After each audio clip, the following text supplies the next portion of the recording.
தமிழக சட்டசபையை பத்த வச்சிருக்கிறாரு எடப்பாடியார் அவர்கள். கிட்னிகள் ஜாக்கிரதை அப்படின்னு போர்டொன்ன மாட்டிக்கிட்டு நேற்றைய தினம் அதிமுகவுடைய சட்டசபை உறுப்பினர்கள் சட்டசபைக்கு வந்தாங்க நண்பர்களே. இதை பார்த்த உடனே அப்படியே திமுக காரங்க கொதிச்சு போயிட்டாங்க அப்படின்னே சொல்லணும். காரணம் என்ன? திமுகவை சேர்ந்தவர்கள் இருவர் நடத்துகிற மருத்துவமனைகள்ல கிட்னி திருட்டு நடந்திருக்குதே அப்படின்னு தமிழ்நாடு அரசு அமைத்த ஒரு குழுவே கண்டுபிடிச்சிருக்குது இல்லையா? அந்த மருத்துவமனைகள் மீது எந்த விதமான நடவடிக்கையும் எடுக்க மறுக்கிறாங்க தமிழக அரசு அப்படிங்கிறத சுட்டிக்காட்டும் விதமாக தான் இந்த கிட்னிகள் ஜாக்கிரதை அப்படின்னு எடப்பாடியார் அவர்கள் தலைமையில் அதிமுக சட்டசபை உறுப்பினர்கள் நேற்று இந்த பேட்ஜை அணிஞ்சுக்கிட்டு வந்தாங்க நண்பர்களே. அவங்கள பார்த்தோன்னே திமுக காரங்க டென்ஷன் ஆகி பயங்கரமா கதற ஆரம்பிச்சாங்க.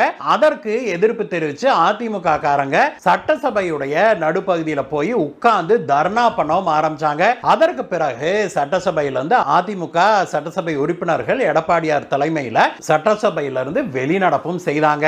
அதிமுகவினர் கிட்னிகள் ஜாக்கிரதை அப்படின்னு போர்டு அணிஞ்சிட்டு நேற்று சட்டசபைக்கு வந்தது இந்தியா முழுவதும் பெரும் பரபரப்பை ஏற்படுத்தி இருக்குது.